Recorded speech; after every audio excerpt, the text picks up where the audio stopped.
Lord Krishna Naman, Lord Krishna Naman to all of you, my all sweet dear student.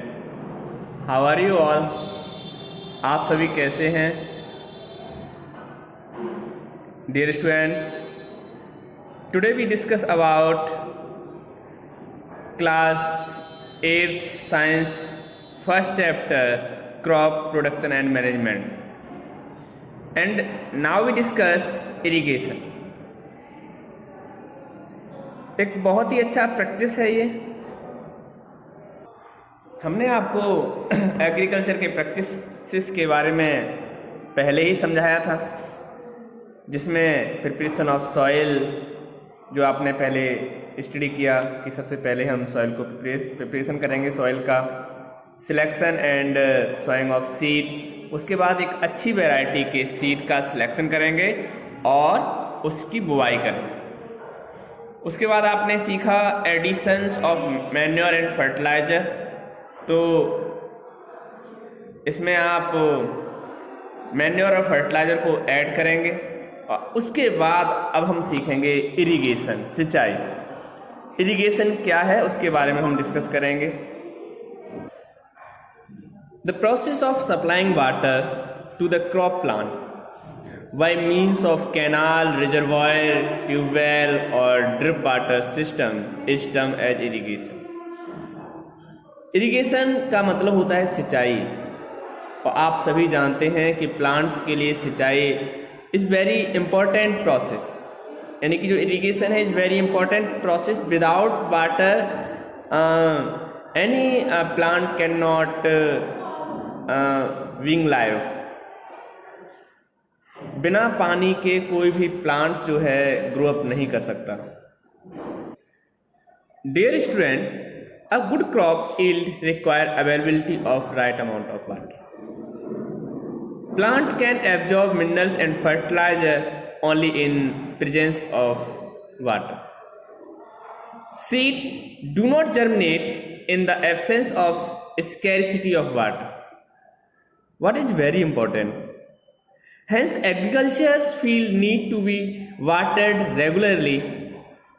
The supply of water agriculture field at regular interval is called irrigation. The supply of water to agriculture field at regular interval is called irrigation. पानी की supply जो है agriculture field में एक regular interval पर जो होती रहती है उसे हम सिंचाई कहते हैं, इरिगेशन कहते हैं। The source of water for irrigation could be rainfall, well, tubewell, canal, ponds, lake and river. So many source of water for irrigations.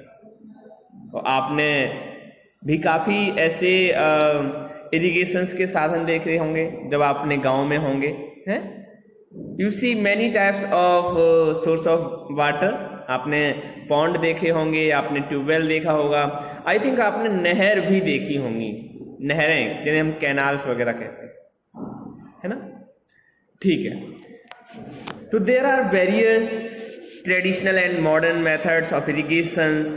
अब ट्रेडिशनल्स में वैसे अब कम देखने को मिलते हैं, लेकिन आपने बहुत पहले some example of traditionals methods of irrigation are ढेकली। आपने ढेकली को देखा होगा, चैन पंप देखा होगा, मोट देखा होगा और रहट भी देखा होगा। यानी कि ढेकली, चैन पंप, मोट और रहट ये ट्रेडिशनल आपका मेथड है इरिगेशन का। अब इनका जो यूज है मोस्टली देखने को नहीं मिलता, क्योंकि ये सब अब ओल्ड फैशन हो चुका है।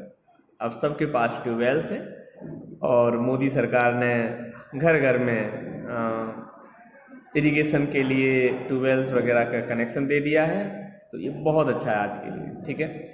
दीज मेथड्स यूज कैटल्स और humans to pulls water from the well. तो जो कैटल्स होते थे वो कहीं ना कहीं वाटर को पुल आउट करने का कार्य करते थे। Pumps are also commonly used for irrigations and are operated by using diesel, biogas and electricity. तो बहुत सारे ऐसे पंप हैं जो डीजल से, बायोगैस से, इलेक्ट्रिसिटी से रन होते हैं। Some example of modern method of irrigations are sprinkle system, जो एक मॉडर्न मेथड है, ये सबसे अच्छा मेथड है।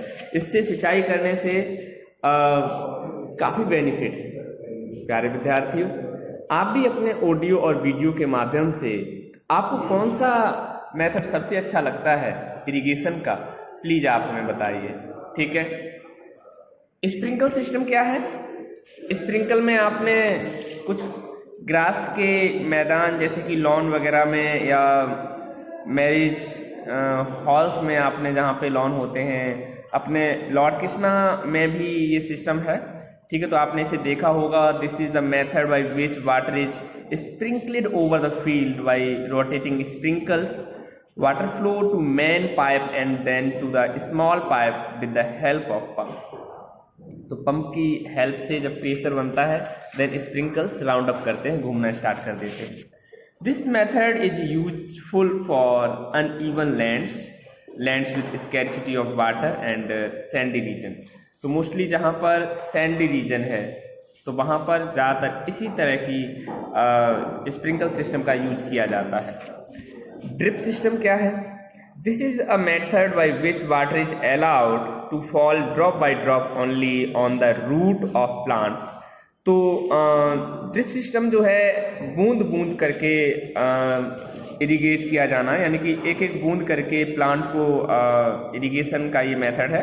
This method is excellence for region with water scarcity, जहाँ पर पानी की कमी है। आपको पता है जल ही जीवन है, जल ही जीवन है, और ऐसे में हम ज़्यादा जल जो है ड्रेन नहीं, मतलब नहीं कर सकते। हम कम से कम वाटर में ही हमें इरिगेशन करना होगा। नो वेस्टेज ऑफ वाटर, इसका मतलब क्या है? No wastage of water. अब हम अपने चैप्टर का रीड आउट करते हैं। Seeds need water. आपको पता है बिना पानी के कोई भी फसल उग नहीं सकती। तो सबसे पहले हमें जो सीड है उसे वाटर देना होगा in the form of moisture, या तो वो फॉर्म ऑफ मॉइस्चर के फॉर्म में हो, टू जर्मिनेट होने के लिए। प्यारे विद्यार्थियों, हमारे पास यदि कोई सीड है तो सीड जैसे ही वाटर के कांटेक्ट में आता है, इसके अंदर एंजाइमेटिक प्रोसेस स्टार्ट हो जाता है। Plants need water to draw nutrients from the soil. Plants को वाटर की नीड होती है क्योंकि प्लांट्स को सॉइल से न्यूट्रिएंट्स एब्जॉर्ब करने होते हैं। मैंने आपको बताया था जाइलम और फ्लोएम कंडक्टिंग का कार्य करते हैं। जैसे कोई प्लांट है तो उसमें जाइलम और फ्लोएम जो कि वैस्कुलर बंडल हैं, क्या है? वैस्कुलर बंडल हैं। ये कहीं ना कहीं वाटर और मिनरल्स को एक जगह से दूसरी जगह ट्रांसफर करने का कार्य करते हैं। their growth and for makings. Plant need water to draw nutrients from the soil and their growth and for making food by photosynthesis।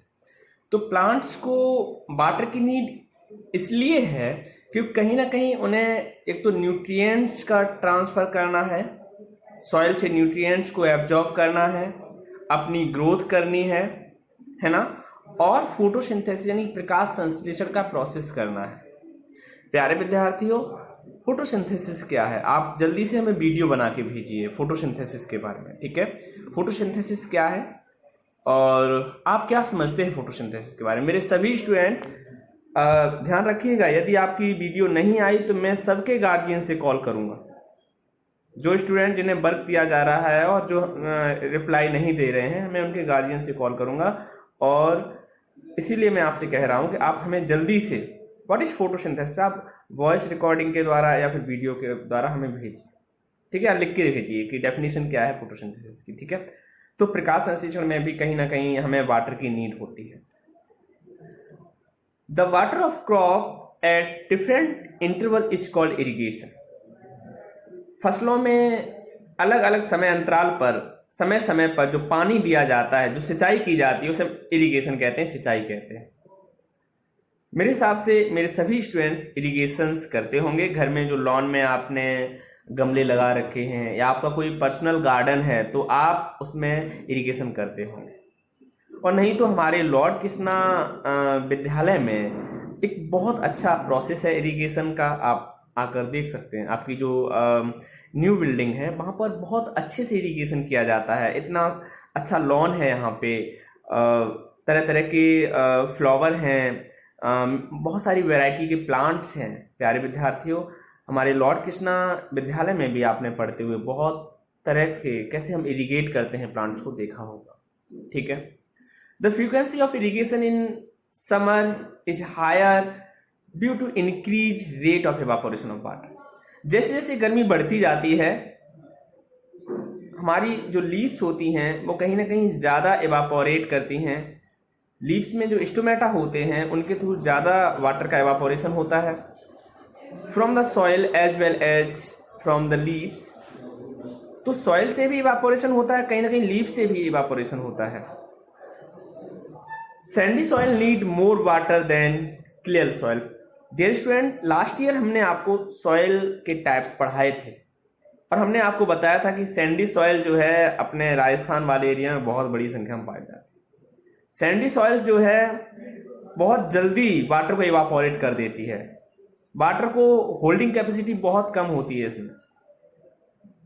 और क्लियर सॉइल में वाटर होल्डिंग कैपेसिटी बहुत अधिक होती है ना। तो यहाँ पर जो है क्लियर सॉइल को जल्दी जल्दी वाटरिंग की जरूरत नहीं पड़ती, लेकिन सैंडी सॉइल को हमें जल्दी जल्दी इंटरवल डिफरेंट इंटरवल पे हमें इरिगेट करना पड़ता है ना। More water is needed before tilling at the flowering at the grand develop stage. फसल में किस समय पर ज़्यादा आपको वाटर की जरूरत पड़ती है? एक तो टिलिंग, जब आपने टिलिंग की है, खुदाई की है। एट द फ्लावरिंग, जब फ्लावर निकल रहे हो प्लांट में, प्लांट मैच्योर हो गया हो, फ्लावर निकल रहे हो। At the grand development stage, और जब ग्रैंड का डेवलपमेंट हो रहा हो। डियर स्टूडेंट, मैंने आपको रिप्रोडक्शन इन प्लांट्स में आपको समझाया था कि ग्रैंड का डेवलपमेंट कैसे होता है, किस तरह से कोई स्पोर स्टिग्मा पर गिरता है, स्टिग्मा से होता हुआ कैसे वो ओवरी तक पहुंचता है ना, और ओवरी तक पहुंचकर कैसे वो एग सेल और सेंट्रल सेल को फर्टाइल करता है। मेरे सभी स्टूडेंट जानते हैं। हमने आपको डबल फर्टिलाइजेशन प्लांट में समझाया हुआ है, तो उसके द्वारा ग्रेन का डेवलपमेंट भी होता है।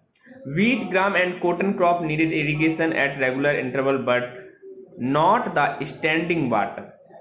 यानी कि वीट, ग्राम और कॉटन को इरिगेट करना पड़ता है, सिंचाई करनी पड़ती है रेगुलर इंटरवल पर। मेरे हिसाब से वीट में जो फ्लो, यानी कि अगर ट्यूबवेल से पानी देते हैं तो कम से कम 5 या 6 बार पानी देना पड़ता है ना। तो ये रेगुलर इंटरवल पर हर 28 या 25 डे के बाद हमें इरिगेट करना पड़ता है ना।